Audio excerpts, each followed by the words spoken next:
Attention! Welcome to the Film Mages Podcast, where the popcorn is our ammunition, the couch is our foxhole, and the cinema is our place of worship. Now let me see your war face! Ah! This summer, the Film Mangers come together. Did I say Film Mangers? You Yeah, did say Film you did Majors. say You Film blew that right Majors. out of the gate. But that is who we man. are. And hello, we're the Film Majors. God, honestly, with my words, what's going on?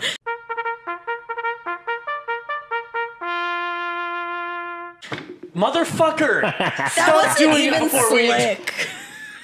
It doesn't matter. It doesn't matter. It's not about I realized being slick. when I was doing my stretches feel earlier, I was chafed. like, Jesus Christ, it's been a while where I have not done this. So I was just like, I'm just going to force it. I'm going to put this round peg into the square hole. I It's feel not very about chafed. being slick. It's about being first. That's exactly right. That's what I learned in sex ed. Okay. I went to a small town, okay? Give me a break. You went to a small town. I What went did to you a do small there? town. Well, you know, I got out of it. Good. Hello, we are the Film Majors. We're the Film Majors. I'm Zack. I'm Mick. I'm Alexis. Hi, Alexis. Hi, Alexis. How are goes you it? doing? I'm excellent. I got a tetanus shot this week. Woo! Ooh, Gang, gang. Gang, gang. Great. You're supposed to get one Was that every because 10 you were years. due? So if you Okay. haven't, get yours. Oh, I thought it was because I kept hiding rusty nails in her stuff. You know, that could also be something, you know. That could be it. Maybe that's my, good. maybe my I take it you doctor noticed. like subconsciously picked out the fact that I have strange podcast hosts hiding rusty nails in my suitcases every time I Yeah, come and back we're not forth. talking about metal nails. We're talking about fingernails, rusty old fingernails. Oh, Yeah. yikes! I've been coating my fingernails in rust and just Did leaving you them in know your that shoes. you don't get tetanus from rust? It's actually the bacteria that's on the rust, and Yeah. that's what causes it. It's tetanus. Yeah, exactly. But you Yeah, don't I get didn't- that from the rust, because that's often like a misconception. It's like, oh, I got rust in me. I'm going to have to get a tetanus shot. Not necessarily true, but you should do it just to be safe, which is why, Alexis, we're glad that Yeah, thank you you for did your- that. thank you for your Alexis, PSA. thank It made you. my lift day the next day a little hard because my arm was still sore. But you know, Are you your lifting? girl got her gains anyways. Are you getting swole, Alexis? Yeah. Getting, what's going like, on here? soul swole. Also, can I just say that BMI? I don't know why they have to be so outrageous, but according to the BMI.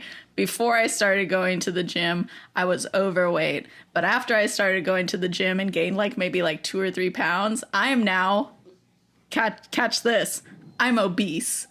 Wow. Yeah, Yes, somehow the, notoriously 2 accurate. pounds- It's working. 2 pounds, 3 pounds that I gained since starting weightlifting. I've now pushed over into the obese chart of BMI, and I'm like, Hell yeah. fuck you. Alexis, I have to say, if you're obese, you wear it well. You look fantastic. Yeah, you're looking You're great. looking swole. Yeah, you're what did looking you call fit. it? You You're call looking it prison healthy. swole? Yeah, I feel Prison great, swole. and honestly, there's the largest thing about me has to be my audacity, and I gotta continue to grow that one. Nice. Yes, it's forever growing. Hell yeah. Indeed. I've got a question for you guys. Sure. What? Have you guys seen any movies since we last recorded? I've seen one movie. Because I've seen 2 that I had not seen before. They're new releases, and I saw them last night and this afternoon in yeah. preparation for this episode. Fantastic. proud of Because I was like, I need to see some movies. Also, my do girlfriend share. wanted to see a movie. Yeah, no, let's talk about that We first. want to talk because about I that want one to talk first? about it. Yeah, okay. So last night, I went and saw, against all of my moral principles, Yeah, I'm surprised. The Things We Do for Love. Is that the movie? I went and saw The Little Mermaid. Yeah, yeah, Sloane doing another for the girls. She's not doing, that is not Stop. for anyone, because Yes. let me tell you, that movie is exactly as creatively fucking void and miserable as I anticipated. But- Everyone involved should be in jail. But was the Every prince song hot? is worse. No, he wasn't. Let me fucking say, the guy Okay. who plays Prince Eric, I'm not going to name his name, but one of the most juiceless performers I have ever seen. They give him a song. See- They give him an original song, dog shit song that he performs in just the most lackluster way Wait, you is could. it worse than Russell Crowe? Yeah. 1,000%. Wow. 1,000%. Because maybe he has a better voice, maybe, but at least Russell Crowe put some fucking emotion behind it. Wow. At least he is going for it as Javert, even if he doesn't really have a musical theater voice. Right. You fucking believe that he Yo, he's wants to acting. catch Jean Valjean. He's definitely acting. The guy who plays Eric, terrible. Javier Bardem, get him out of here. He's slumming it. Thank God Dune Part 2 is coming out this year. And on an earlier episode this year, I feel like we all kind of talked about how maybe our least favorite part of Renfield was Aquafina. It's probably fair to say. Yes. You know, who, by the way, again, great in The Farewell. Yeah, Go watch incredible in The Farewell. Yeah, go watch The Farewell. Great movie. She is horrendous in The Little Mermaid. Is she in The Little Mermaid? She plays the fucking seagull or the blue-footed Scuttle? booby or whatever it is, Scuttle. The most grating vocal performance I have man. ever heard, and there is a new song written for Scuttle and Flounder that was not Flounder, Sebastian. I watched this last night and it's already fading. There's a new song that was 100% written by motherfucking Lin-Manuel Miranda. Oh, no. That features no. some rapping. No, wait, no. I am going to get the mirror prison from the original Superman film that sends General Zod to the Phantom Zone. I'm putting Lin-Manuel Miranda That's in there funny. because he needs to spend eternity in an extra dimensional prison for what he fucking did. Do the songs in Encanto? Didn't he write some of those songs? I really like that movie. Yeah, I don't think he's like inherently bad. I think Encanto is fine. Have you seen it? Yeah, I've seen Encanto. Nice, good for you. But we need to take a break from him. And after hearing this song, Yeah. I slumped in my chair in the theater. Involuntarily, you did my a- body just went limp. You did a public slump? Yeah, I did a public slump. You did a public slump? Wow. What did Sloan think of the slump? I mean, she didn't love the movie. Did she not? No, because it's not good. Interesting. I don't know. The only reason that this movie exists is to remind adults of how much they liked the original. That has to, because I can't, the movie is an hour longer than the animated film. What? And yeah, all of these live action. what? Nothing. Well, Garbage. the cartoons they're much shorter than you would think. They're Yeah, like they're 1 to the hour, point. 15, They're hour efficient. 30. Yeah, hour 30. Get in, get out, tell your story. That's something that our This movie is- that we're reviewing today understands. This Indeed. is 2 hours and 20 minutes long. Wow. And gray and drab and Yeah, but- awful to look at. And I don't know who it's for. And everyone involved should go straight to jail. I have yet to see it. I think I speak for Skip it. Alexis I'm not and going I to. when I say I'm going to see I it. think I speak for Alexis and I when I say that this is a safe space here on the podcast. So Zach, just how do you really feel about it? Because I feel like you're holding back. I feel like you're kind of skirting around the issue. Oh, I can complain more. I've got more. He fucking it's hates fine. it. And, know what? honestly, You know what? Got it. I've been ensorcelled by the videos that Roommate has been sending me that are literally just all Prince Eric. So I'm kind of down. He's got no juice. He has not a fucking drop of juice, not an So ounce you of can't- I Riz. need to You know know what I- though, you because know what I don't you know what trust you. I don't trust your Do you juice. know what I found myself your juice thinking? And by the way, meter? okay, my girlfriend agrees with this, by the way. Your My juice girlfriend meter? agreed that he was Is that a fucking thing? juiceless. Okay. Okay, let me just say, I went with someone who finds men attractive, and she Okay. was like, this guy's nothing. Damn. I have never had this experience ever in a movie before, and I don't think I'll ever have it after. But I was like, I think Harry Styles could have done this better. Oh, I think he's a fun actor. I like I Harry don't think Styles. he's a good actor, but like, at least he has like we something. can't spend like He's good at 30 accents. minutes on you talking about how much you hate The Little Mermaid. We got to move on. Melissa McCarthy, Because I bad. haven't Okay, seen it. Doesn't I've- matter. I've maintained that Queen Latifah should have played Ursula. Or a Oh, drag that would have queen. been Or a drag fucking queen. incredible. Let It would me have been tell you- incredible. Queen Latifah doing any singing part, just c'est magnifique, you know? Yeah. Melissa McCarthy, not a great voice, and also they cut the best lines from Poor Unfortunate Souls. Mm-hmm. You know, the bit where she's like, "You've got your looks, your pretty face. But And if that don't doesn't work- underestimate the power of body Power of language. body language." Yeah. They cut They that? cut that. Maybe it Why? was I don't too know. risque. Which is crazy, because Is I it? think the original movie is rated G, and this one is PG. Boy, that G movie's really spiked. Too Why is it racy, apparently. spicy? Wow. Oh my There's God. also, once we get to the end of this episode, there's kind of a fun connection between The Little Mermaid and the next movie we're talking about. Oh, is it? Is Yeah. there? Oh, I love a fun I'll bring connection. that up when we get there. Zach, I have to applaud you. That was some fantastic content you just created. I just, That was good shit. thank you Yeah. all for listening to me. I'm going to go ahead and actively say, do not watch that movie. Do not give it your money. Don't see it, don't watch doesn't it, don't see it, deserve don't watch it. it. Put your money towards something that actually deserves the fucking eyeballs. I love Nice. you, Sloan. Aw, that was lovely. Things you do for love. Things you do for love. The because things you you little do for mermaid love. Kill me. Alexis, since I follow you on Letterboxd, I saw that you also saw a new release. Yes, I want to talk about did. this, Alexis. I definitely I'm did. going to see this probably between recording sessions. It's very good. Alexis, take it away. What'd you think? Yeah, so I saw Sanctuary at first. Okay, so let's preface this with I went out with my friends on Sunday night. We had a couple drinks. We played Go Fish. And then I was like, I'm going to go see a movie.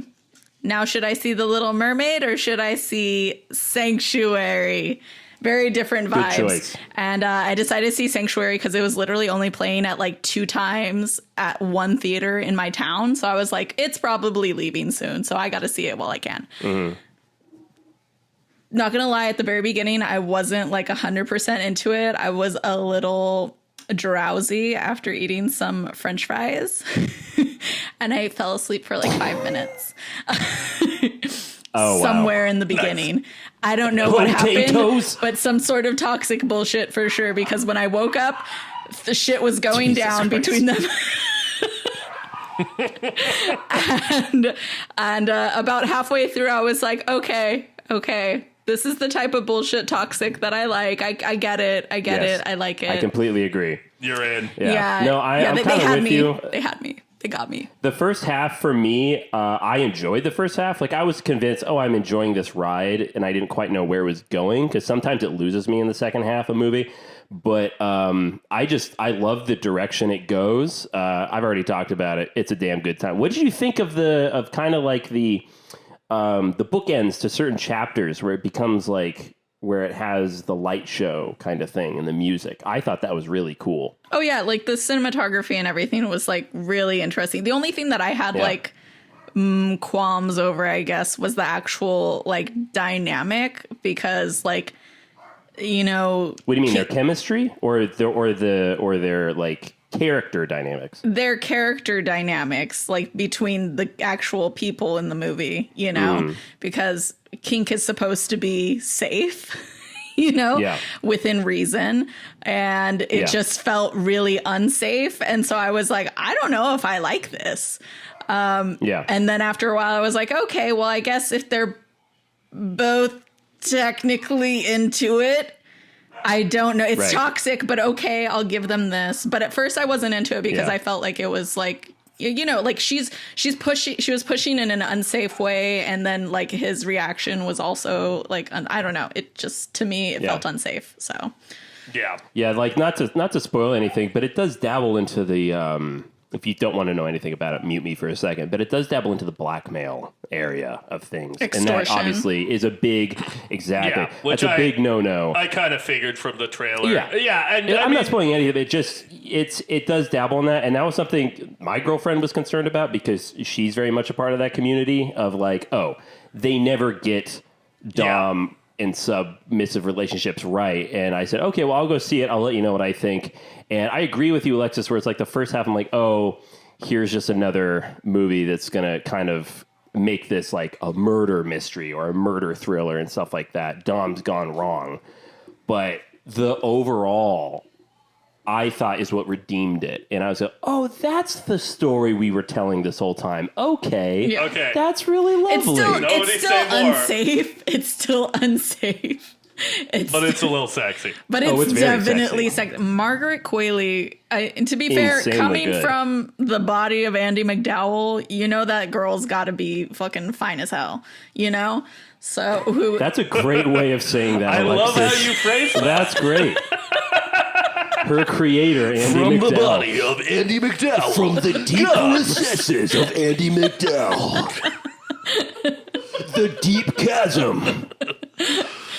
My sex ed failed me. Margaret Qualley, yeah. I mean, I think the only things I've seen her in are Once Upon a Time in Hollywood and The Nice Guys. Oh, that's right. But she's Holy great shit. in both movies. No, she's great. Yeah, absolutely. I've been meaning to watch that series Made that she was in that won some awards. MAID or MAD? MAID. ID. Yeah, I've heard that's good. Yeah. Nice. That's cool. Hell I'm yeah. glad you liked it. Yeah. No, Zach, I'm excited for you to watch it. It was the funnest part about it was that like I went into the theater thinking, there's probably not going to really be anybody in there, and there wasn't. There was one person in there with me, and I sat in the same row as them, so we had this nice little, psychosexual tension going on screen, and we were like the only two people in this theater, at like 10:30 at night. Nice. Did you touch legs? No, we were far enough Did you away go that sit I did beside not him? have to. You didn't? Oh, okay. Oh, we didn't have to touch legs. We were. I love that. That's exciting. No, honestly, in terms of Alexis's experience, I think that really speaks to the film. That she was A, inebriated, 2, had Frenchy fries, which made her. I was not A and 2. inebriated. I was And like then- the after effects of Then being bullet inebriated. point number 3. She had a good time, regardless of the fact that she was asleep for 5 minutes. That I speaks to the movie. did. I mean, I was horrified, and then I was horny. So I feel like that was She was the horrified point. and then hornified. That's the experience I'm always looking for. Yeah, that's So, the one that I'm always in. looking for too. So Yeah, we're all chasing that. And you know we're all what? chasing being hornified. all the other movies What? that I fucking watch kind of like play into that a little bit too. I feel like they're all the same. Like the other two movies I watched, I can say no more about them than that. There you go. I'd like to quickly get into the one other new release that I saw. Go for it. About 2 hours ago now, I got back from seeing Spider-Man Across the Spider-Verse. Oh, nice. And really enjoyed it. I don't think it's quite on the level of the original. Again, I don't really know if it needed to be 2 hours and 20 minutes. I think it's the longest animated movie ever made. Really? But good God, it looks great. It looks fucking incredible. There's some really fun additions to the voice cast. Nice. Daniel Kaluuya continues to fucking rule. I didn't know he was in it. Yeah. Cool. And yeah, I don't know. I had a great time. It's if they stick the landing with the next one, I will say that Sam Raimi's Spider-Man trilogy has been eclipsed in Really? consistency. That Simply says because a lot from Spider-Man you. 3 is a bit... I still like Spider-Man 3, but it is a notable step down. Right. Spider-Man 2 is still the best Spider-Man movie ever made. That's how it is. That's how it be. And for it shall forever be. Yeah, I don't really see that's Spider-Man 3, actually. See it, chump. I can't even get into what we're referencing. Jesus. I'm sure there are people listening to this that actually know. Ree. What the hell? right. But yeah, I had a really good time. Great. Go check it out. Check good it out, movie. folks. That's if you have kids and you're debating whether to take them to The Little Mermaid or Spider-Man Across the Spider-Verse, take them to something that Yeah, definitely might take make them them a to little Spider-Man. curious about filmmaking. Yeah, Me and my Go whole take family them are to going to go see Spider-Man. Spider-Man on Saturday. Hell Nice. yeah. Well, let me know what you think. The I had a Avita blast. experience. Hell yeah. Hell yeah, brother. Alexis, what else did you watch? So I watched two of Greg Araki's movies. Oh, damn. So I watched one first and then I watched another second, but I'll talk about the second one first. The Doom Generation, which came out in 1995. So this came out after the first one that I saw. And it literally, at the Who very is this beginning, again? it says... Greg Araki. Yeah, he was the director of that movie that I watched like a month or so ago, Mysterious Skin with Joseph Gordon-Levitt. Okay, nice. Yeah. He recently had a thing on the Criterion channel doing his Criterion He did, Closet and movies. I okay. saved all of those movies because I was like, I gotta watch all of these. Anyways, That's a good the filmmaker Doom right Generation literally opens with like a title card that says a heterosexual movie by Greg Araki. And that was just Is Greg incredible. gay? We love it. He is Greg gay. might be gay. He is He a, might he's, be he's a gay. gay He might be. filmmaker. Yeah. He's 100% gay. Yeah, a he's gay definitely boy. gay.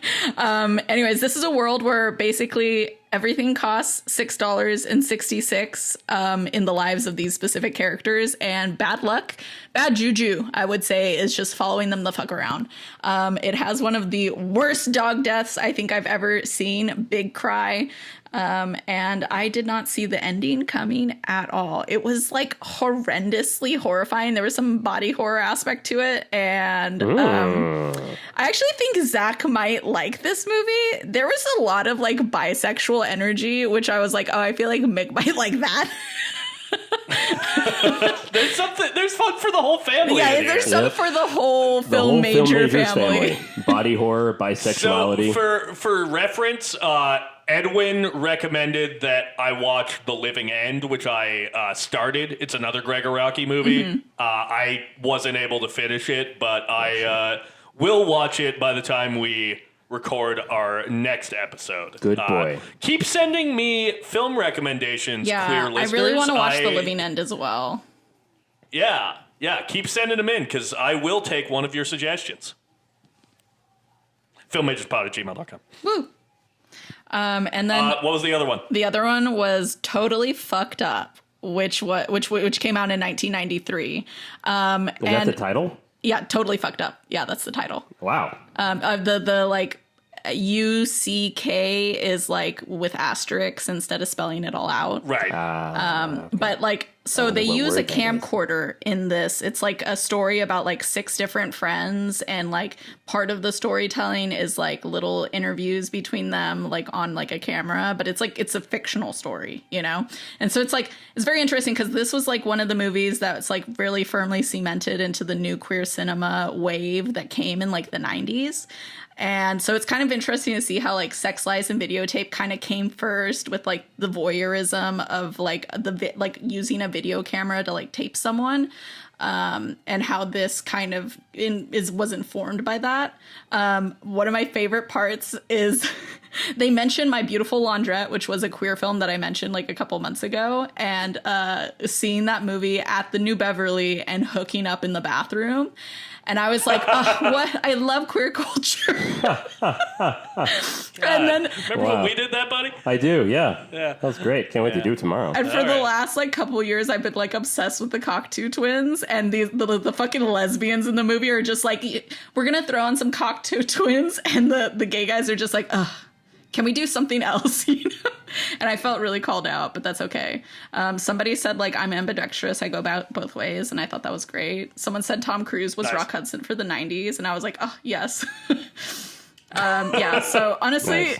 the astrology references just, like, fucking killed me. It's like there's so many things about queer culture that just, like, has not changed over the last 30 years or so, I guess. But yeah, there was a lot of very simple framing, but like very interesting kind of composition of the film. So I really liked it. I actually think it is my favorite Greg Araki film now.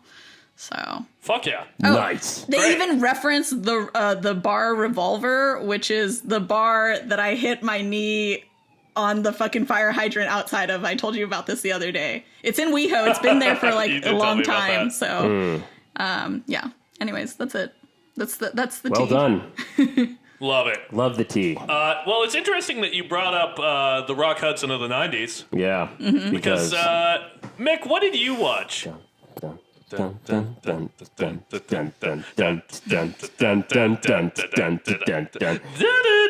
That's right. We're starting our Mission Impossible rewatch. It's official. It's coming in 6 weekends from now? Something like that. Yeah. Yeah. Mission Impossible Dead Reckoning is 5 coming up. weekends from now, actually. Oh, that's right. Really? Yeah. Is it right at the beginning of July? Yes, I believe so. I think so. Or maybe mid-July. Okay, that's Something like that.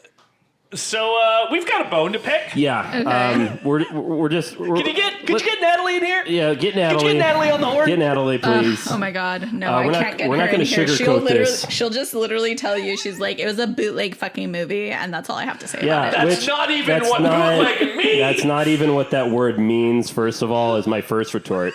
Secondly, that's a damn good movie. Yeah, no, I hate to say it, rules. It fucking rules. Yeah. It owns bones. And yeah, Alexis, I just got to ask you, you might need new glasses because Okay. when that fish tank broke, Looks fucking it awesome. looks awesome. Tom Cruise, the Rock Hudson of the 90s, is outrunning water. Yeah, He's outrunning gravity. you're goddamn right he He is. can't actually do that, but they captured that on camera. And he did. And He did it. He did it. He did it for It's real. great. Yeah, no, that movie, it's a damn good time. Yeah, I had a blast with it. I love the fact that he recruits Ving Rhames and Jean Reno. Oh, God. Yeah, Great the Langley casting. sequence, all-timer. Takes the music out, and it's just so fucking suspenseful. Yeah, Damn. I've gone back and forth on not on if it's good, but where do I put Mission Impossible 1 in my mission rankings? Yeah. It still is probably towards the middle for me. Yeah, I would agree. I had a blast watching it again. Yeah. I think it's my favorite De Palma film. I'm still going to take Body Double. And I got to rewatch that. You and haven't seen Carrie. I have not seen Carrie yet. That's I like right, Carrie. listeners. I have not seen Carrie yet. But keeping that in mind, Mission Impossible, I just think is his best constructed film. It just works from beginning to end. I mean, there's some great premises for movies that he's done, like Blowout, but it doesn't like hit the landing that well. But no, it's such a good movie. You know what I will give your sister? The Why one is shot where my I was sister being called out? I also Because she thought the said it movie was wasn't bootleg. phenomenal. You didn't call it bootleg, and that rubbed me the Yeah, wrong but I way. laughed hella hard at that. Of course you did. You laughed because it's an incorrect usage of the word. That's No, what makes I you laugh so laughed hard. because I understood how she was using it. All that I'm saying is that the one shot where I was like, okay, these effects aren't holding up great, there's a shot where, spoiler alert, at the end of the film, there's a helicopter being flown into a train tunnel. Yeah. And Tom Cruise is on the end of the train, and he jumps onto the helicopter, and I was like, okay, well, that's not really working. You can see, for I me. honestly, that whole sequence, I think it still holds up. Like, obviously, you can tell there are effects going on because there has to be. But Yeah. They're fairly well realized, They're but this one fairly shot, pretty I well was done. like, okay, that isn't working. Yeah. But at that exact moment, the Mission Impossible theme Dun, kicks in, dun, so dun, I didn't dun, really dun, dun. care. Yeah, no, it fucking rules. Because it's one of the better things that can happen in a movie. Just ask Paddington. I'm trying Yeah, no, that's true. I'm trying to psych myself up to even watch more of them right now, because I realize if it's the first weekend of July, then I gotta use some of my time for all my gay movies to watch fucking Mission Impossible. Pfft, whatever. That's fine. Don't worry. Watch the one where Tom Cruise climbs a big phallus. Yes. That's the best. Well, Well, he he does that in doesn't every Sit single on one. it, because that's the only thing that would make it interesting. There's a picture of him sitting on it. Yeah. Okay. Color me There you go. Look, color Alexis me making a intrigued. face. Color me intrigued. Yeah. It was a damn good thing. Natalie, if you're listening, I love you, but you're wrong about Mission Impossible, but I still love you nonetheless. We appreciate your playful ribbing, but also I'm furious and hurt. Good for you, Mick. My sister loves being told she's wrong. I'm sure she does. Everyone loves that, don't they? Do we have to end this real quick? We should probably hop out of what's going on. Okay, I have one more thing to talk about for what's going on. I finally attended, I'll make it quick, I finally attended Monster Palooza, which was a super fun experience. That's a horror movie convention. I'm so jealous. For those of you who don't know, and all of these famous makeup artists are there, and you get to meet them. I went with Sam, and she's a makeup artist, so she introduced me to some of these people.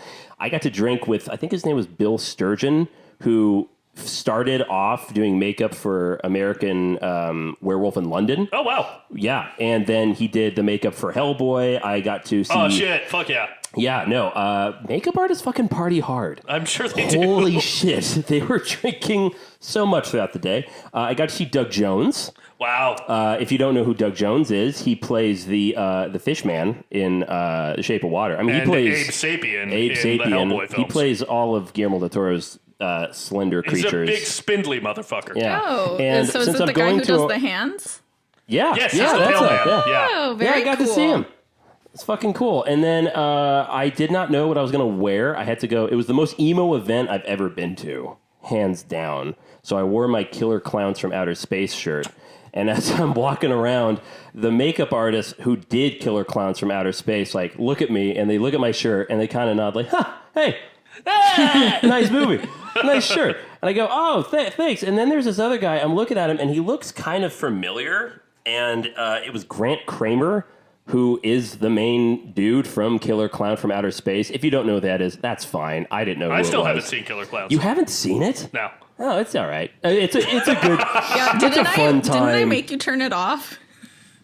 Me? Yeah. No, because I would have never have turned that off. Oh, yeah. Yeah, you might have tried. But yeah, and I got to meet Tom Holland too, the director Oh, shit. of Fright Night. Yeah. Fuck yeah, dude. Yeah, Fright no. Night. Great. And Child's Play. And Child's Play, the guy who fucking did. That's my yeah. shit. Yeah. He's a nice dude. It was cool. Bruce Campbell was supposed to be there, but he did not show up. You know who was there? Was the bad guy from the latest Scream movie, the dad cop. Oh, spoilers. Yeah. Dermot Mulroney. Dermot Mulroney was or there. Dylan McDermott. Dylan McDormand. There's a really great SNL sketch of like Jamie Foxx and two other black guys on a talk show called Dylan McDermott or Dermot Mulroney. Yeah. And by the way, we have not two fake ass fucking names. We haven't addressed this yet, but Jamie Foxx, we love you, dude. Glad you're doing okay. We're glad you're doing better. We're glad you're doing fucking better. I was really fucking worried about that. Yeah. That was scary. Frightening stuff. But yeah, no, I think it's safe to hop out of hipping, hopping, and skipping out Alexis, of what's going on. Anything else? Alexis, what do you got? I went to WeHo Pride this last weekend, and I got to see my favorite gay cowboy, Orville Peck. It was great. Wait, really? Yeah, no, it was great. You know, with his mask and everything. Dude, that guy makes and, great popcorn. Yeah, no, he looks incredible.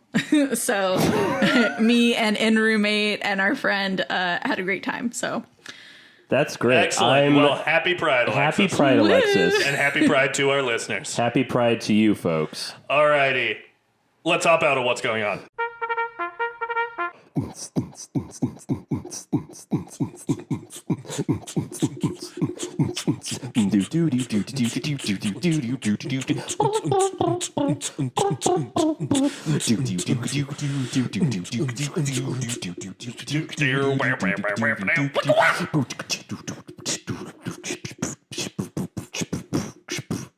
That was like a Lalo Schifrin tune we got going on there.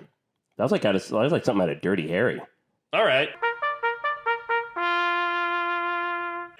And we're back. We're back, folks. Hello. Hello. Now, Alexis, you had a big topic for us. Big old topic. I do remember, of course, what that topic is. I, for one, know exactly what topic I pitched. believe that it is a movie that introduced us to a culture we are not normally a part of. Is that right? Or had no exposure to with the words of your right. brain. Yeah. Yes. Incredible. Yes. My mind Don't is do like it, a Zack. robot. You know? I swear to God, if you There's one that introduced me to the Omitikaya clan. I knew it. Oh. Who I think are kind of a rich culture. They are rich. Yeah, I enjoyed meeting Taruk Makto.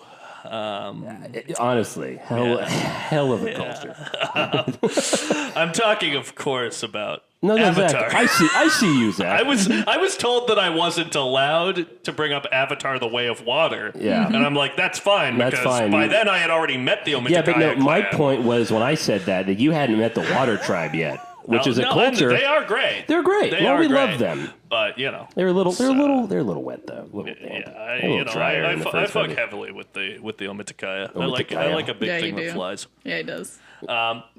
Yeah, so I'm more of a banshee man than a skim wing type. Are you? You know? Yeah, I think so. Nice. That's great. Although I do like a tulkun. A Tukun? A I'm Tulkun? amazed you know this shit. Of course I know this shit. It rules. God. Does it? Yeah. Okay, there was once a time when you said that Avatar was the movie you put on during Thanksgiving break so that you could fall asleep to it. Whatever Yeah. happened to that, Zach? I sat down and actually watched it. And you actually enjoyed it? I was like, wait, what the fuck? This rules. Yeah. Yeah. Yeah. But that's not my That's answer. not Zach's real answer, is it? A film that introduced me to the drag community. I believe I saw this before I saw the film we're talking about today. Was Priscilla, Queen of the Desert, which is it's an Australian film, and it I've heard about that. not only did it introduce young Zack, it's The Adventures of Priscilla, Queen of the Desert. Yeah, Zack, Not only get it right. did it introduce a young Zack to the notion of drag queens, but it also introduced the world to Hugo Weaving. Hugo Weaving plays the lead in this film, and it's about two drag queens and a transgender woman who head west to a resort in Alice Springs, Australia, in a bus to go perform a show. I recall it being a really fun movie. I haven't seen it in years. But yeah, that was kind of the thing that Hugo Weaving was most known for before The Matrix. Yeah. And so yeah, that's probably my answer. That's the film that immediately jumped to mind when this topic was pitched. Which, by the way, I gotta say, good topic, Alexis. I like this well one. done, Alexis. Thank you. I have great topics. Tip of the hat to you. I hate to sound like a broken record, but I feel like there are other cultures that I never would have been exposed to that I witnessed through the wonderful medium, which is cinema. But I'm going to keep it queer to be on topic here, and I'm just going to reiterate what I've said before. I was very thankful that my parents introduced me at a very ripe young age to the movie The Birdcage, because it made gay people and drag queens seem cool to a young lad, and I'm very thankful for that. Again, when I went to Miami recently and I went to South Beach and there were night drag clubs, they were doing Cuban music. It just was like so fucking cool. Because I remember thinking as a kid, like these people, they know how to party. They know how to have a good time, like more so than straight people. And I fucking love that. And I still do to this day, by the way. That's why if you ever want to get really fucked up, go to a gay bar. Yeah, that's so fucking true. No, they're if you literally wanna trying get fucked to up. murder you out there. Yeah. Okay? Yeah. They give you like Yeah. 90% alcohol, 10% chaser, if that. Maybe they'll just crush a lime up into your 100% alcohol. Alexis, do you remember when we went to Pride last year and we went to that one bar and there was that very kind of tall lesbian bartender, and I think it might have been me or maybe someone else ordered a shot of tequila, and she pours a shot of tequila, downs it herself, and then pours another shot in the same glass and then hands it off. Oh, I did not notice that it was shit- in the same glass. It was the same That's fucking glass. so cool. And she was fucking shaking that drink and shit to the music and stuff like that. Oh yeah, So, she was great. She was party. phenomenal. That was in Tom Tom's, I believe, which is one of like the Vanderpump fucking businesses out there. Yeah. I love a good Vanderpump. They're like some reality TV people, but they're rich, as they are. Wait a minute, hold on. Vanderpump's the last name. Right, yeah. No, is that a reality show about like realtors in fucking Beverly Hills? Maybe. Okay. I don't I've been- actually know, but it's totally Okay. 'Cause possible. I'm I've been watching a show like that, and it's. I fucking only weird. know this because my friend commented like when we were there, they were like, "Oh my god, you're at Tom Tom's, blah blah blah blah blah, Vanderpump," and I was like, "Oh, cool." Was it Allison? No, it was not Allison. Oh, that sounded like an Allison thing. Allison, if you're listening. No, it was my Happy other Pride. friend, Serrano. So, Alexis, what's a culture that you were exposed to through the medium, which is cinema? So I had to think about it for like a second before I came to the conclusion that it was Bend It Like Beckham, which I watched probably around the age of like 8 or 9. And this was the first time I'd ever seen a movie with Keira Knightley in it. Okay, so first off, immediate crush.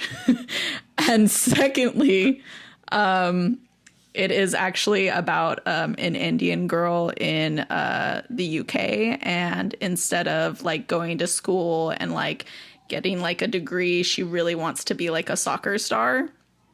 And so, of course, that is against the wishes of her, mother and family. They really want for her to, get her schooling in and stuff and marry a nice boy. But her best friend is actually like gay. So unfortunately, she can't marry that nice boy. Anyways, this is the first time that I'd ever seen like an Indian wedding like on screen, and I thought it would be like the most fun thing to ever go to. I still have not been to one, but if there's any listeners that want to invite me, please, because I love to dance and get down, and y'all seem like you can have a real good time. So.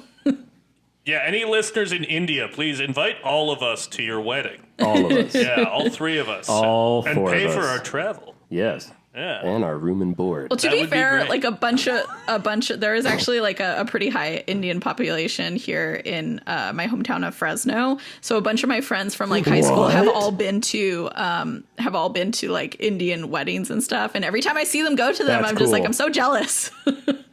Yeah. Yeah, this is not a movie, but I got to give a shout out real quickly to The Office, which introduced me to Diwali. Which I did not know about, but that is basically the Hindu version of Halloween, more or less. And goddamn, that shit looks like a good fucking time. Fuck yeah. Holy Yeah. shit, just the fucking food. Which, by the way, that episode was shot like half a mile from here at Van Nuys High School. Wow. Yeah.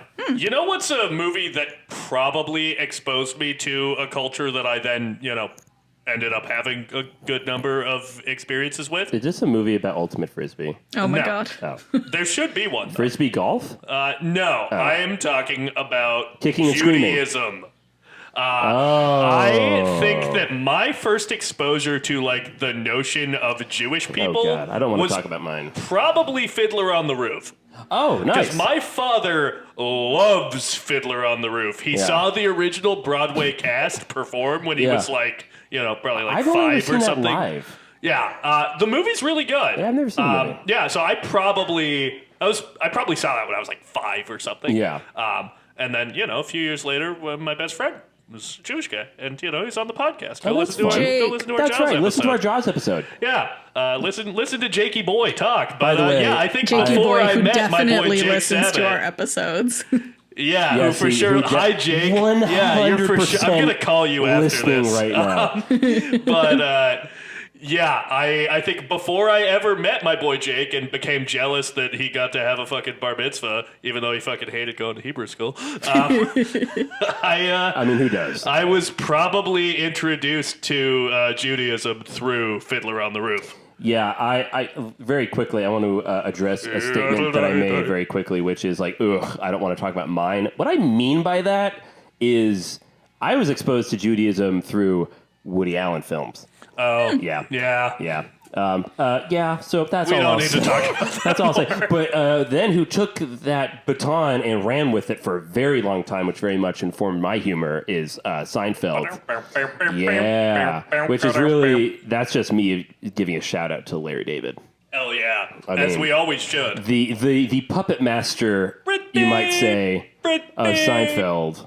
Pretty good. Pretty good. Yeah. I loved watching that little clip, by the way, recently of him at the NBA Finals having a very awkward hello with Jack Nicholson, and then it was like straight up something out of the fucking show. Oh my god. Yeah. I'm going to do another little quick reference to a culture I never would have otherwise been exposed to, which I think it's called The Rabbit Fence.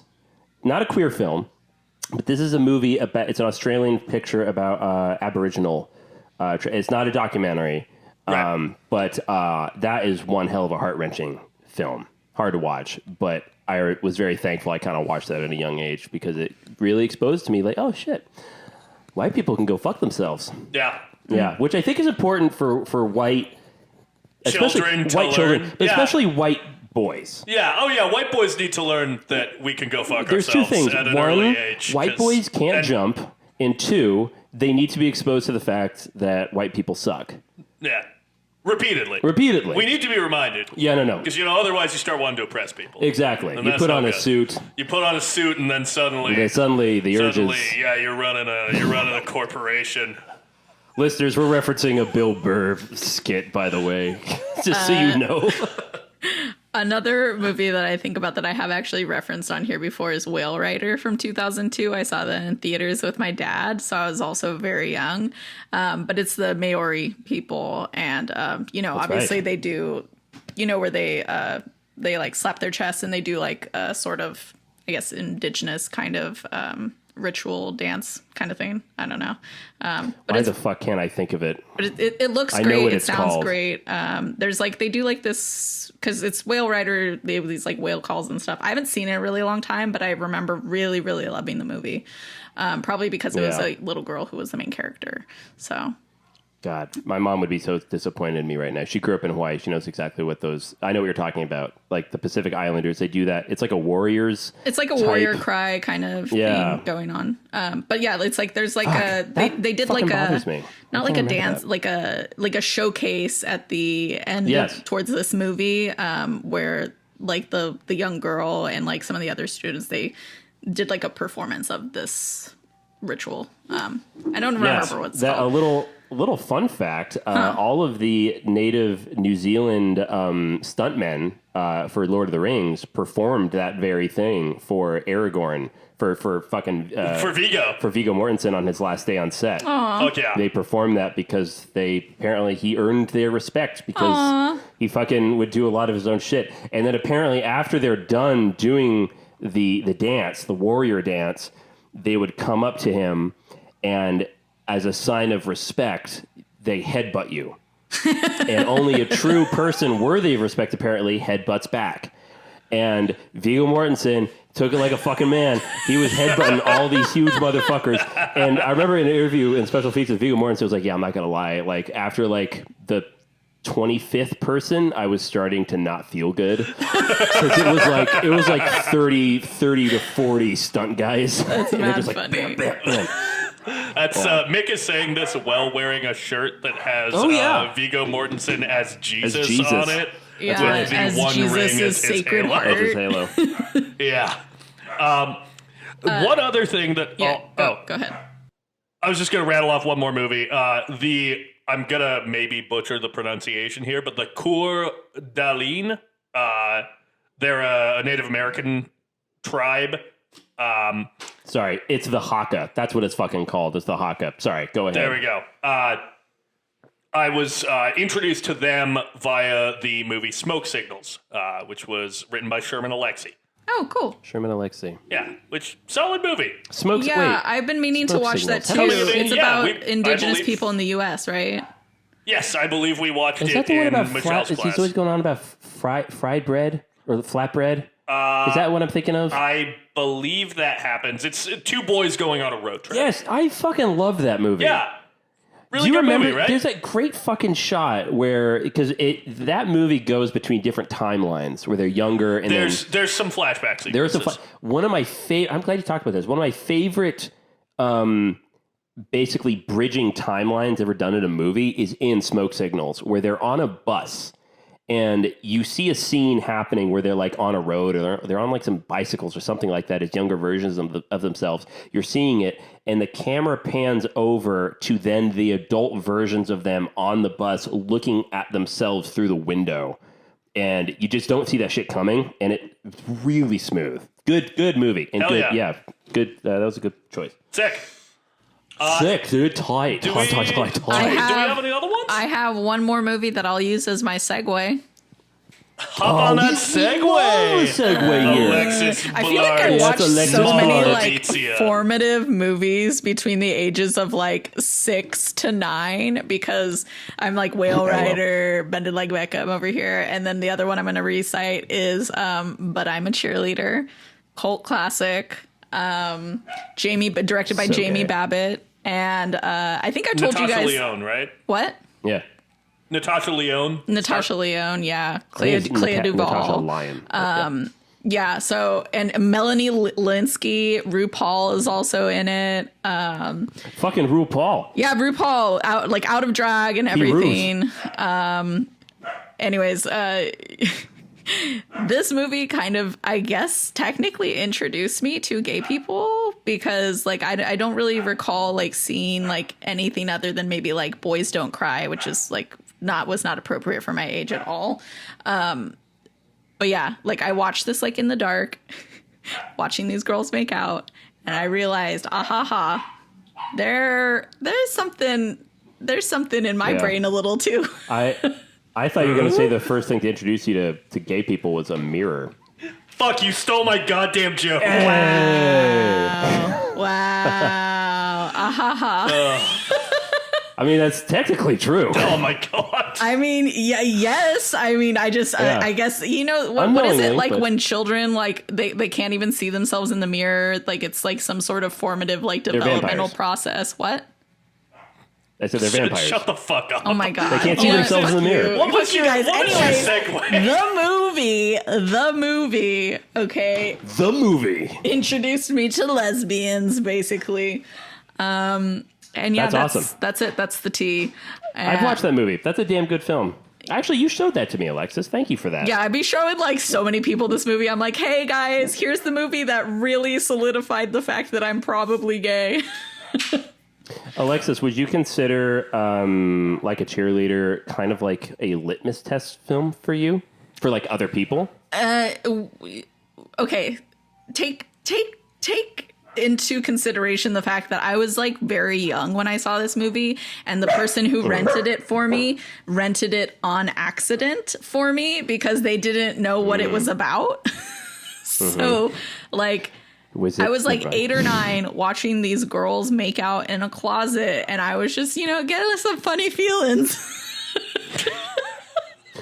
And I was, and considering the fact that the whole premise of the movie is that this girl is being like, they're trying to scare her straight. They're trying to like train her to be straight, basically.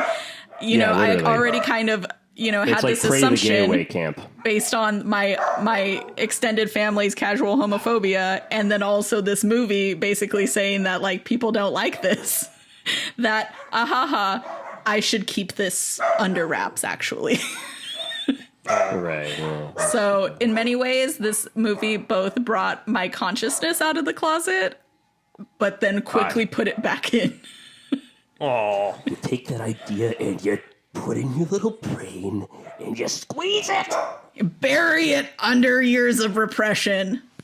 Exactly. Yeah, so, but yet another movie that I personally think introduced me to a culture I will never be a part of, but I find very, very interesting is Paris is Burning. I believe it's 1990 by Jennie Livingston. Yes, that's correct. If you want to read Would you like me to read the description? Yes, Oh, go ahead. actually, it's 1991. 1991. Is it? I thought it was 1990. Okay, it says both 1990 and 1991 Well, which on is Google. it? I'm It fucking may so have confused. premiered at festivals in 1990, but didn't get an actual release until 91. We can't continue. That's unless we probably get what right. it is. Okay. Alexis, should you read it? I feel like you should read it. Should I read it? I think Where are should you read reading it off of? Jujel? Jujel. Jujel. Okay. Jujel. I guess I can do jujelled that. it. I just jujelled. Don't jujel. Don't jujel in my presence. Don't jujel in my presence. Not with the jujel. blinds open. Yeah, seriously. Wow. You guys are so judel. Just filling, Full of just juice. filling time. So juice. Pulpy juice. Extra pulp, please. Minute Maid. Incredible. Are you just, are you Although it's just more like reading it from cultivated over a series Wikipedia? of hours. Just from the just Google from description. Jujel. Okay. All right. Yeah. Well, here we go.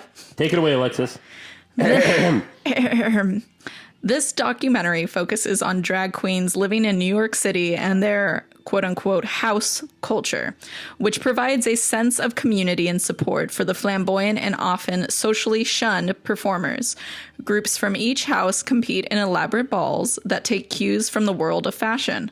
Also touching on issues of racism and poverty, the film features interviews with a number of renowned drag queens, including Willie Ninja, Pepper LaBeija, and Dorian Corey. Wow. Did they even watch the movie? Truly. You say it every time, and that's like often apt, but I feel like this. No, this is good. That summarizes I it like pretty this. well. This is a good one. Yeah, Paris is Burning, kind of a runaway success for a documentary. It made close to... Maybe a runway success, you might say. All right, okay. It made about $4 million off a $500,000 budget, and Wow. as Alexis said, directed by genderqueer lesbian filmmaker Jennie Livingston. Can I actually read something that is from the Criterion page really quick? This episode is brought to you by Criterion. Take it away. So the person who wrote this article, I forgot to grab their name, but I'll find it later.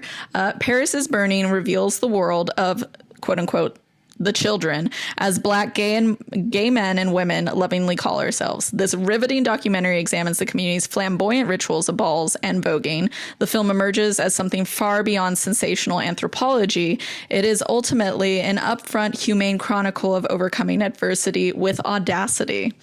That resilience of Black and Latinx queer, trans, and gender nonconforming people, their ability to persist in self-affirmation in the face of forces, both personal and impersonal, that are attempting to deny their very humanity, is the thematic core of Paris is Burning, and it remains key to its enduring appeal.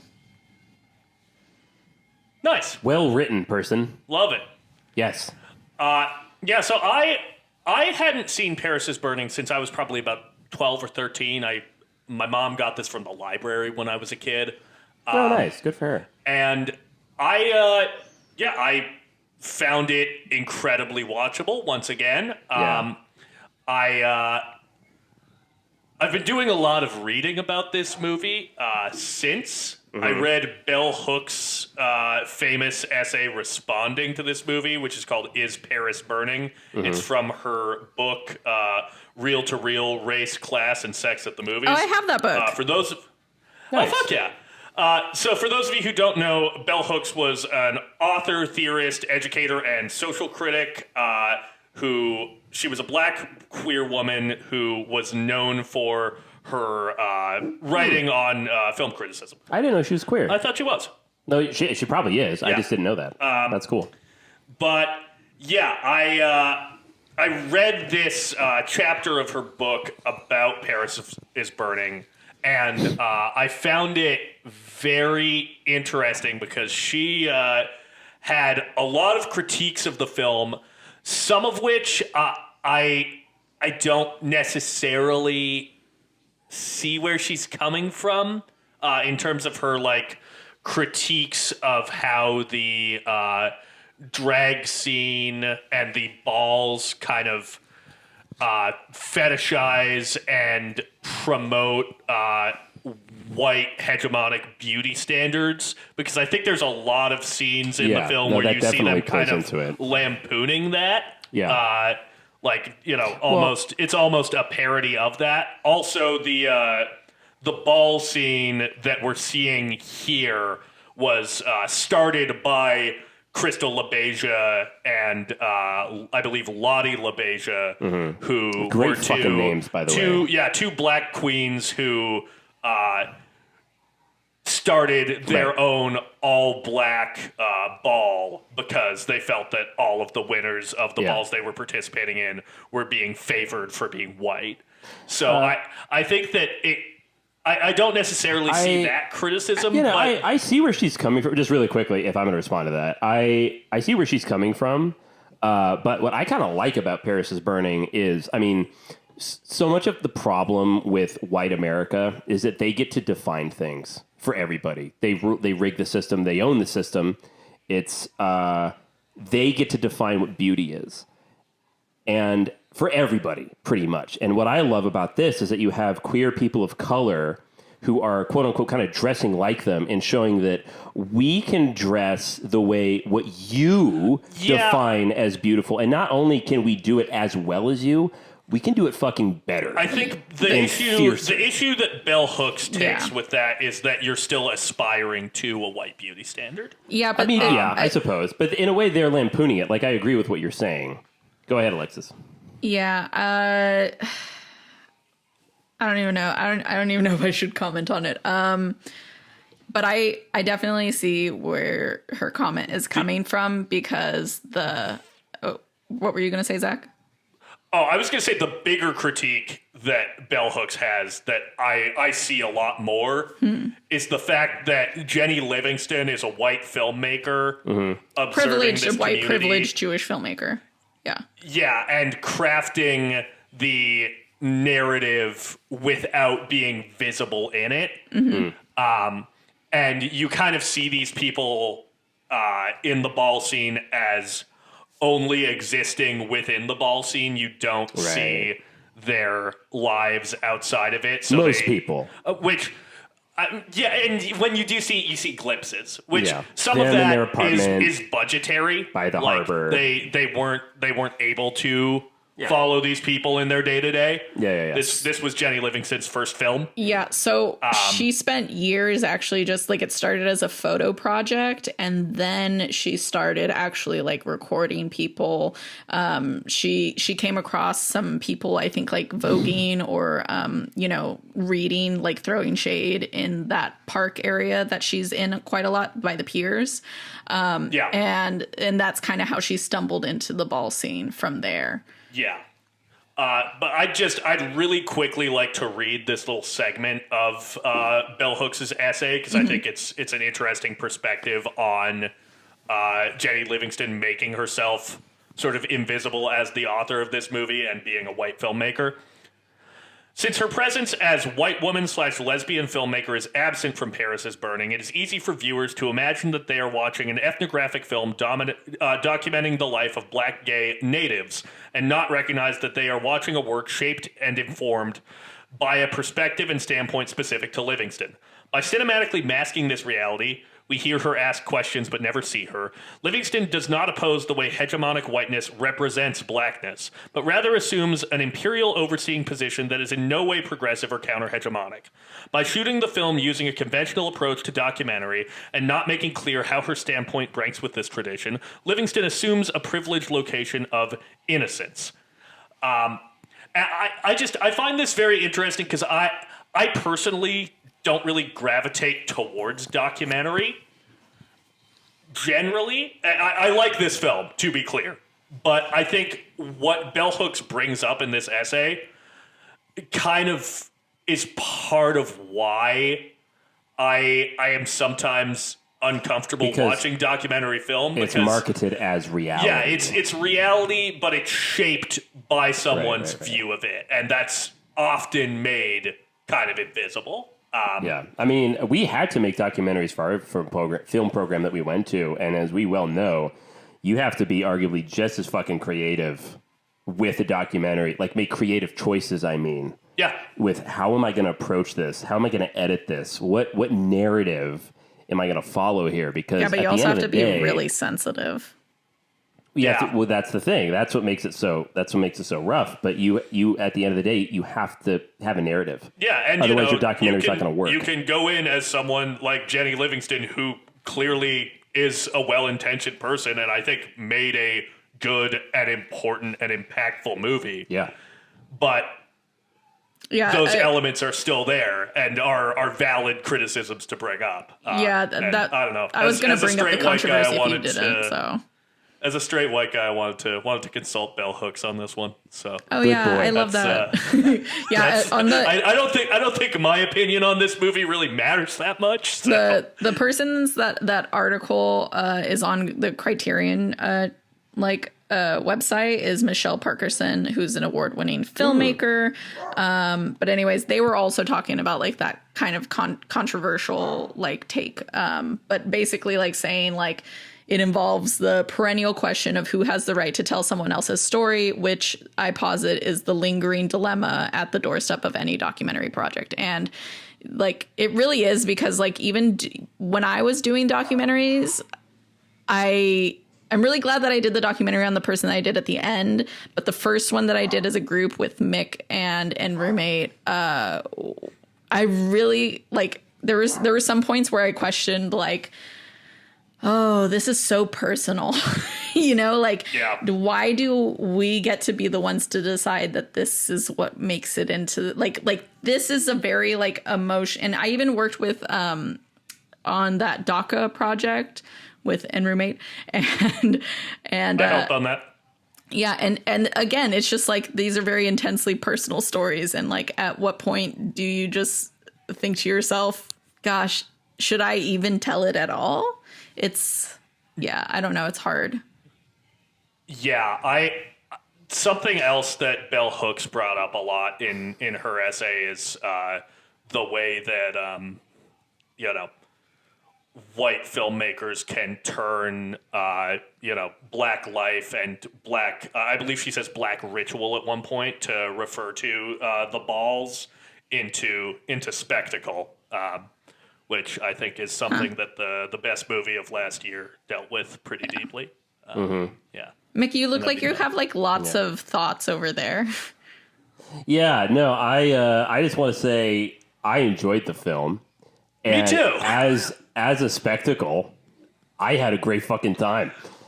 Which is part of what Bell Hooks would say is the problem. Well, sure, but I had a good time, and I thought it was. Here's the thing: I was kind of anticipating a bit of a downer with this movie because I was under the misconception that this was. I had never seen the movie before, but I thought it was going to be about basically the queer drag community in New York and how they dealt with the AIDS epidemic.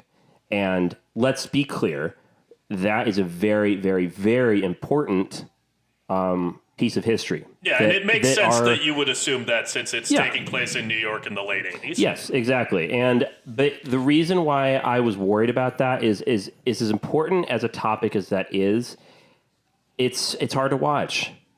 It's important to watch, but it's hard to watch. There's no avoiding it. In fact, I worked on a movie last year, it's a quick segue, I've talked about it before, Fairyland, which is about gay characters in the 70s and 80s and how they are affected by AIDS. And they could not get that movie financed by anybody. Like even A24 said, they said no one wants to watch an AIDS film. Wow.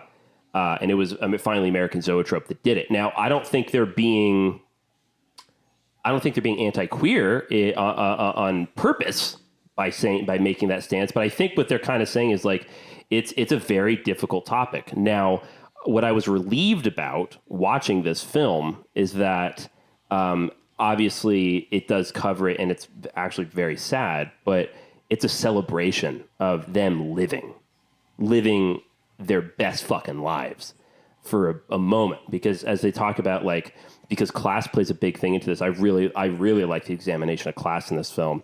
They talk about how, the process of stealing. What's it called? Mopping. What's stealing called? It's mopping. Mopping. You mopped it. Mopping is mopping is a big activity for these people because they can't afford it. They can't afford these gowns, these big fur coats, or these military uniforms. Because the point of the ball, if you haven't watched this movie, the point of the ball is to come and be your best, or the version of yourself that you feel to be to your core. Who you are, and you get to fucking be it, you get to rule it, you get to flaunt it, you get to do anything you want. You can do a dance, you can do a walk. It's all about empowerment. And that's why I thought it was a wonderful spectacle. But playing into class with the whole thing about how they can't afford it, and some people, they don't even have a home to go to. And these houses, what they're called, you might, I don't know, call it a club or a nightclub or whatever, a bar. They refer to it as like a gay street gang. Exactly. I loved that line. Loved it. Such a fucking great way to put it. Yeah, which is super cool, which makes me kind of want like a fictionalized version of this film, which is kind of like The Warriors, but gay, except they're not fighting. They're fighting with dance, which is what they fucking talk about. Well, Mick? Is that a thing? Have you heard of the television series Pose? Oh, no, Is that shut what the it's fuck about? up. That was going to be my thing, because I've seen Pose twice all the way through. Fuck Is off. that what Pose is okay, about? if neither of you have seen Pose, you get to be the one to drop it on the episode. Fuck you. I've seen the first episode. Okay, well, good. If I that's what rewatched Pose the is first about, then episode today. shit. Anyways, no one who is friends with me gets to act brand new about Pose being out, because I posted about that show on my fucking stories on my Instagram so many times over the last few years. Okay, so no, you don't get to come in with that. Well, Alexis, what's Pose about? Yeah. Pose is a fictionalized story about a group of people in the this is 1987 when it starts out, and it spans all the way into the early 90s. And it's them in essentially the ball culture scene. And they go and, they're running the balls. They're in their daily lives. They're showing kind of what it was to be a queer person, a trans person, a gay person in the 80s during this time. So, of course, you got the AIDS epidemic going on, but you also just have general fucking racism and classism and all that shit. And Evan Peters is even in it in the first season. Right. Yeah, am I right in saying that that's... oh my God, I'm drawing a blank. Yep. American Horror Story produced showrunner. Yes. Ryan Murphy. Was Ryan Murphy involved in that? Yeah. And but honestly, though, such fucking great acting. You have Billy Porter as Pray Tell, MJ Rodriguez as Blanca, Dominique Jackson as fucking Electra, India. I think more as Angel. There's so many incredible actors and actresses on there, and they actually got trans women to play trans women. So fuck yeah, let's go. Good for them. Wow. I mean, how is that groundbreaking? It's sad that that's groundbreaking, but it kind of is. So let me hey, Eddie Redmayne, fuck let me tell you. The reason why I saw Paris is Burning back in 2018 is because Pose dropped that year.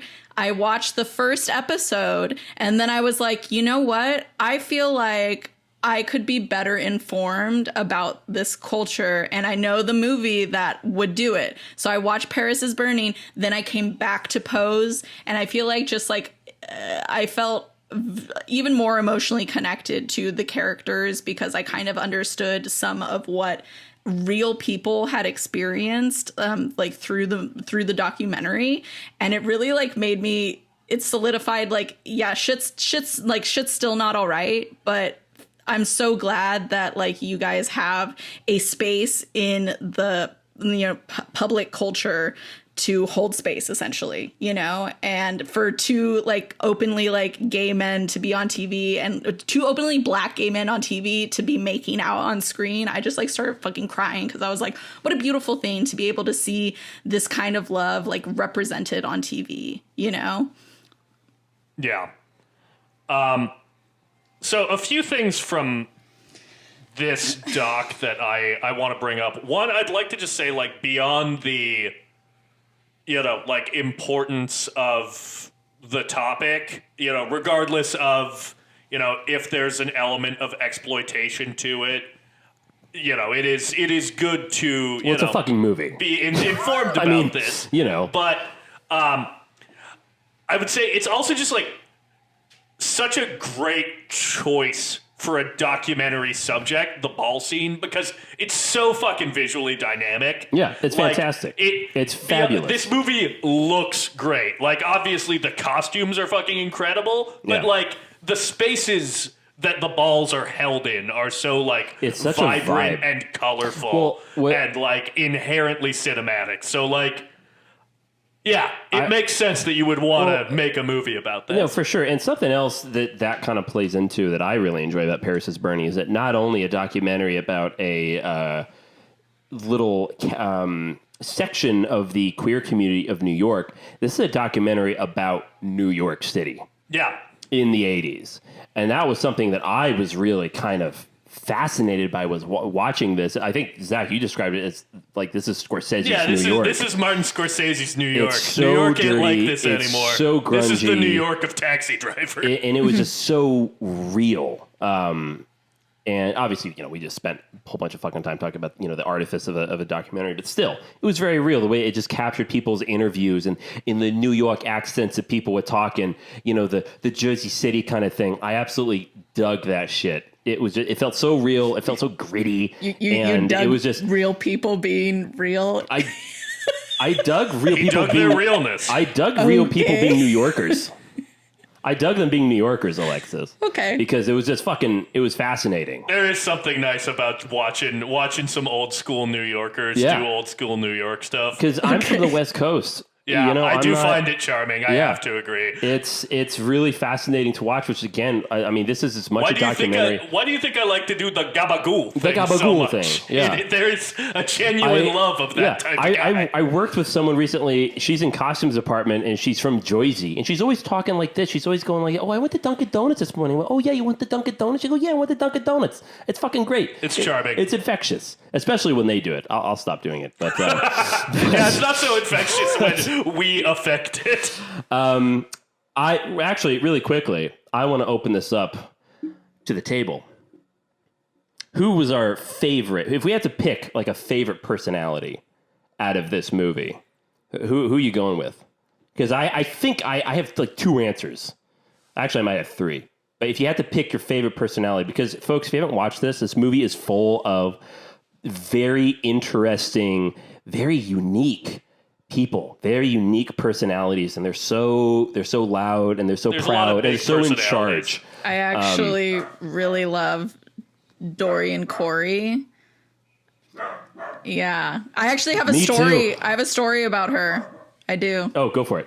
Oh, do you guys want to? You guys want to hear this? This is a story. I would fucking love to hear your story. We are on the air. All right, so circling back to Pose in season 2, episode 3, somebody dies, and they have to stuff a body into a suitcase and hide it, essentially. So they pour lye over it, and get rid of the smell. Homie gets all soupy eventually, I'm sure. Anyways, so there's a body in a suitcase. Now you think to yourself, could that possibly be true? And in fact, it is, because Dorian Corey died in 1993 from complications from the AIDS virus, and her friends were going to sell some of her clothes, right? So they're going through her closet, they find a suitcase, they open it, and there are the mummified remains of a man. Is it Dorian? No, it's not Dorian. They died of AIDS. Thank God. Jesus. No. Yeah, they died of AIDS. But anyways, with a gunshot wound. He died of a gunshot wound. Anyways, so place? To this also, day, they do not know if Dorian was involved or if it was just maybe wrong place, wrong time. Who knows? But obviously, cops would not have been her friend. This body had been there for 15 years. The body was dead for 15 years by the time it was pulled out of the suitcase. Let's pause for a second.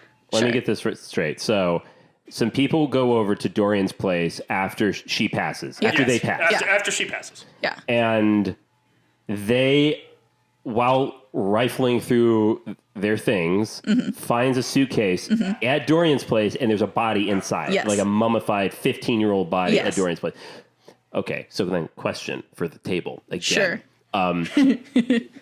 When this documentary was shooting at Dorian's place, because she was sewing, do you think that there was a body in that room? Yes. 1,000%. Yes. Wow. 100%. Holy 100%. shit. Yeah. Oh, I'm so glad you guys didn't know about this story because I was like, Natalie, if somebody steals my fucking rain on the this. documentary didn't mention it. She's just showing. She's like, by the way, I was doing research, but I was like, let's see what queer critics have to say. Dorian's let's see like- what queer and black critics have to say about Paris is Burning. Not, hey, did Dorian Corey Is there a have dead a body? Okay, well, if you had Dorian's watched like, man, this is a Pose, beautiful if you dress I'm watched making. Pose Don't open up and that seen suitcase, that by the way. episode, you would have had questions like me and my sister did, and you would have Holy Googled. shit. Wow. See, okay. This is, I was going to say That's so a that, fucking fantastic fact. that You was weren't a great sold on fact. Pose until this story. Now you are. I was going to say Dorian might be one of my favorites just because if I was ever having a problem, I feel like Dorian would just have the most, like, the best advice, the most maternal. And the way she spoke was just so nice and just so matter of fact. I was just like, God, like Dorian did seem no just, fucking bullshit. like just like a great person. Can I? Now that I find out had a body in their room. Oh, I still love them. Fascinating. Well, of course, I think I love her more now. Yeah, because she's dangerous. I don't know that we got his name, but the guy who was doing like a lot of the announcing at the ball, Oh, the MC? fucking fantastic. the Yeah. MC, he had a line. He was savage. He had a line that I wrote down that I was like, that is Oh wait. your fucking improv Yeah, is incredible. Benji looking like the guy who probably robbed you 5 minutes before you coming came in to here. Paris's ball Yeah. during the realness competition for trying to look like a straight guy. Okay, one of my favorite lines that he had That's was when Junior, they were. Ooh, go ahead. That's Junior LaBeija. There you go. Junior Junior LaBeija. LaBeija, Okay. our MC. So at some point he says, we're doing, I can't remember, it was like some sort of winter theme. It was like, think fur coats, and then they Yeah. were like, you could do some sort of fibers, but good Lord help you if you choose polyester. The children, they are not kind, or something like that. And that shit just had me rolling because I was like, I'm all like, you come out here in polyester, they're going to read you for filth. Yeah, I love that. I love that fight that breaks out where someone Someone tells. snitches. It's like, oh, that's like, a woman's that's coat. a woman's fur coat, and It's like, no, it's not. It buttons on the right. Yeah, buttons on the right, and man, the necks are bobbling. Man, Yeah, fingers are being they're pointed pissed. and shit. Like they go up on stage, and there's like people are just throwing like the best fucking burns at each other. I had such a good time with that. I will say, not to bring things down, but Well, then don't. well, it's important to talk about. I think an aspect of this movie that really hit me is when they're doing the competition involving femme realness, Yeah, which is either drag queens or trans women. trans women. Yeah, I don't remember who says it.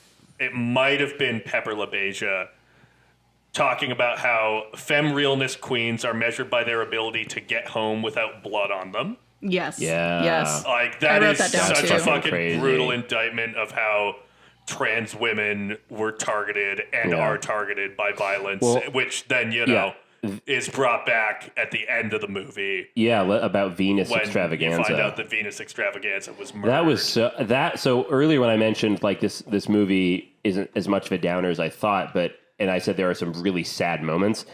I think Venus, that's like really tragic. And that's a moment where I like to give Jennie Livingston some credit as a filmmaker, because the movie doesn't, have like a big dramatic music sting, a photo of Venus, and then, Right. Venus Extravaganza was murdered. No, someone who was close to Venus, Angie Extravaganza, yeah. just kind of matter-of-factly says that she was murdered. And I think that Found strangled underneath a bed. that is, such an indication of how, if you're a trans woman living in New York, particularly at this time, like this is not your first friend who's faced violence or death, and it won't be your last one. Yeah. If you think that, sorry, go ahead, Alexis. Well, I think we should remember that it's not. It does not stay within this world of the 80s or 90s. Like, this is still an ongoing problem faced by all trans women to this day.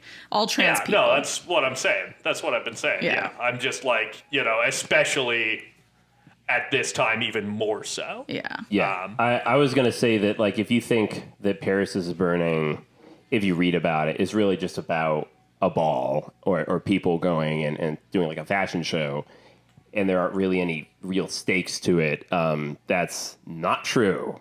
Because just existing was life-threatening to a lot of these people. And as you just said, Alexis, it still is for a lot of folks. Yeah. And, it was really heart-wrenching. Yeah, and, Oh, I was going to say, I remember, Mick, Mickey, at the beginning, you said that you think of this movie as like a celebration. And I'm like, I can partially agree with that, but I think that it's more of an open act of rebellion against a world that will not accept them within it.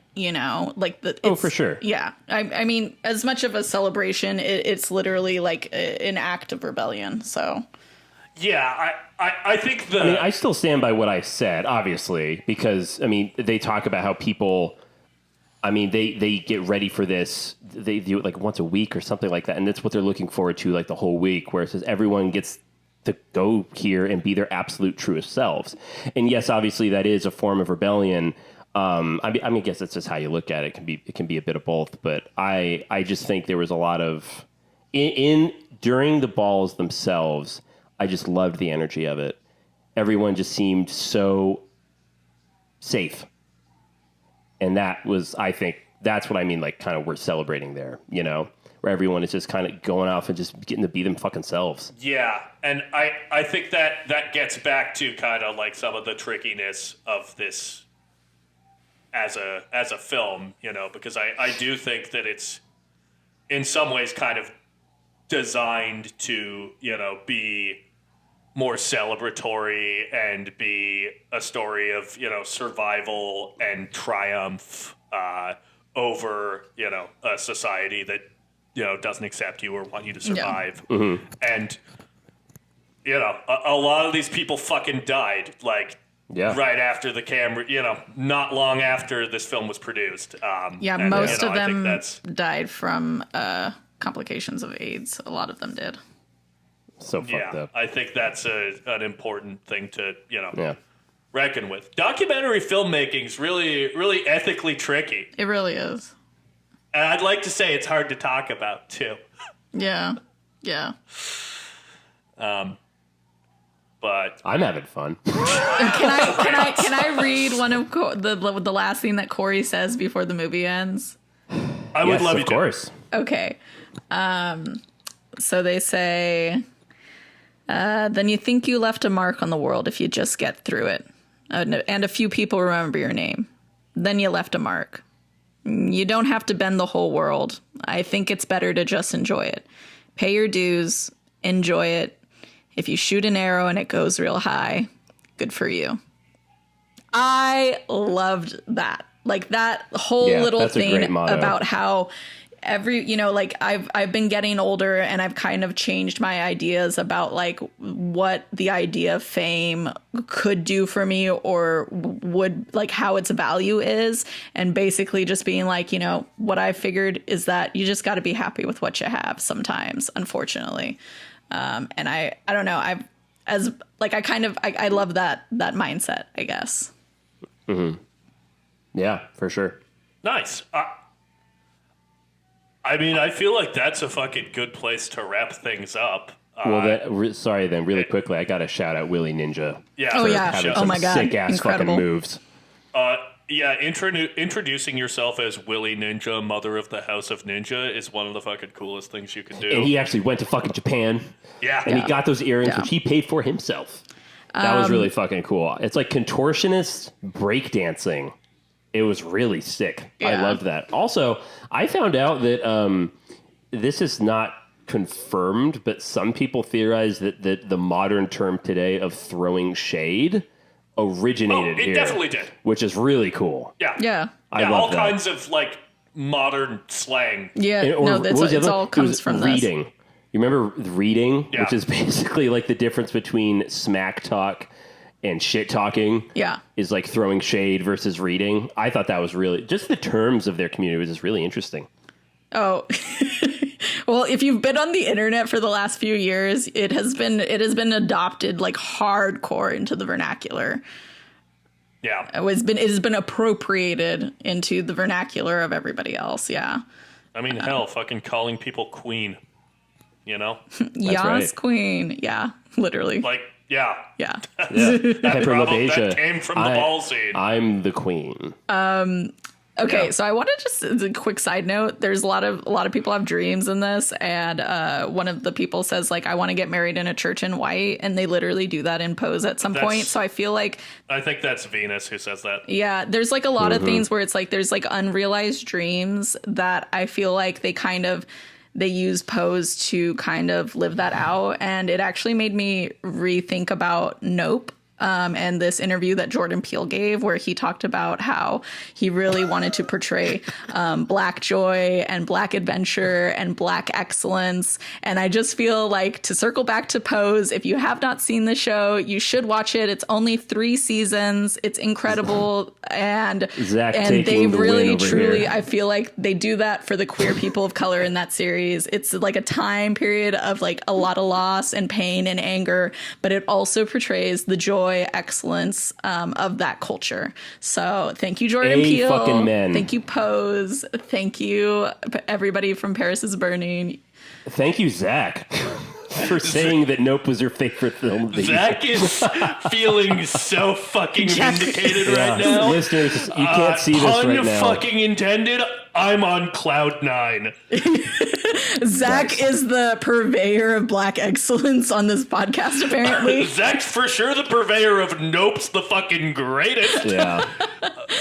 Don't worry. I'll make sure at some point we will do a Nope episode. I'm actually really looking forward to that episode. Yeah, me too. Should be fun. For different reasons.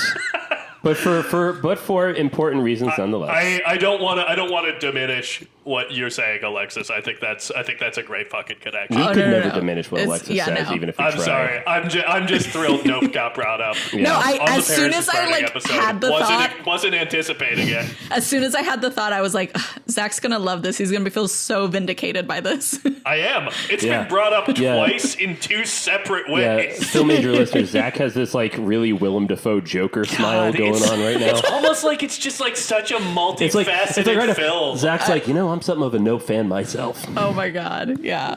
I also love the whole like reading versus shade, because it says like reading is the real art form of insult, but with shade, I don't have to tell you you're ugly because you know you're ugly. Yeah. Yeah. Yeah, I feel like throwing shade is shit talking. Reading is smack talking. You know what I mean? You gotta watch Like- Pose to know the difference, because people get red for Yeah, I filth really in that do. series. It's great. Electra, you'll love her. Well, how do we do? How do we do? Go ahead right in. What do? What? If we have any queer listeners of color, I really want to know what you We think. fucking better. I really want to know. Okay, We're white man, entitled. yell at them. We fucking We're need- entitled to queer people of color need listening to them. the show. God. But seriously, if No, you no, no, are yeah, if you are seriously, a no, queer no, listener seriously. of color, I would love your feedback on how we did covering this movie. Yeah. Because How much did I after miss the mark? watching it, I was very nervous to talk about it. This is an incredibly influential and complex film with a difficult but important legacy. Yeah. So Yeah. I'm glad we talked about it. Again, I Yeah, never saw it Alexis, before. good I'm pick. glad we Thank you. watched it. I felt like it's an important movie. Like, if people haven't seen it, they should see it, you know? My sister has seen Pose, so she's going to be watching this movie so she can listen to this episode. She's really excited because, you know, she loved Pose. Nice. Fuck yeah. Well, I'm glad this is the episode I said I love Natalie in. Yeah, good job, Mick. You dodged a bullet on this one. I did. Well, lovely. I think Thanks, that can Zack. probably... Oh, I thought you were talking about probably, no, I'm not talking about you. You said it when you were looking at me. We can probably wrap up our Yeah, discussion I think here. so. Could we? All right. Well, yeah, you can find Paris is Burning on HBO. No, you're fucking right. Max. Find it on It's Max. on Max. Find it on the stupid new name for Wait. HBO Max. Alexis is raising her We will hand. have a few different sites linked in the show notes of different things you can donate to. Yeah, check out the show notes. We're both posting the links to contribute to the writers who are striking right now, and we're going to link some charities to support the queer community. Hell yeah. So, yeah, happy Pride Month, everybody. Go ahead and check those out and donate to those. Woo! And we've got a pick for next week. Ooh, which, what is it? Was something that Alexis and I discussed. We all kind of talked about this. We were like, it wouldn't be right if we got through Queer Cinema Month without talking about this filmmaker. This film was on Edwin's list of recommended movies for Queer Cinema Month, and it is our first NC-17 movie that we will be covering. Well, Master Commander.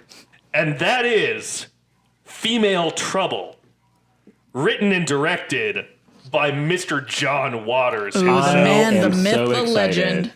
If you don't know, I've never seen a John Waters film. Oh, you're This in is- for I'm excited. goddamn delight. This is going to be my introduction. and it of course stars Divine, who, Yes. if you don't know, tying it back to The Little Mermaid real quick, was the drag queen whose look and persona inspired Ursula, cartoon who's Ursula, the yeah. villain in The Little Mermaid. Cool. And if you're looking for this movie, you can rent it on Amazon Prime or YouTube or Google Play Movies. Yeah, and if you're looking for us, you can find us at Film Majors Pod on Instagram and TikTok. Please continue to recommend queer films for us to cover because I still haven't decided on what I'm going to be talking about our final week of June. So if you are a queer person, write in. You can also reach out to us at filmmajorspod@gmail.com and hit me with some suggestions. Because whoever gets theirs Slapping. picked, I will credit you on air. Hit him with some knowledge. Yeah. Yeah. Woo. Alrighty. All right, folks. Well, we'll see you next week. Yeah, happy Pride. Happy Thanks Pride. for listening. Let's do it. Now let's watch Mission Impossible 2. Oh my Oh, God. God. No. Dun, dun, dun, No, dun, no, dun, no, dun, no, dun, no, dun. no, no.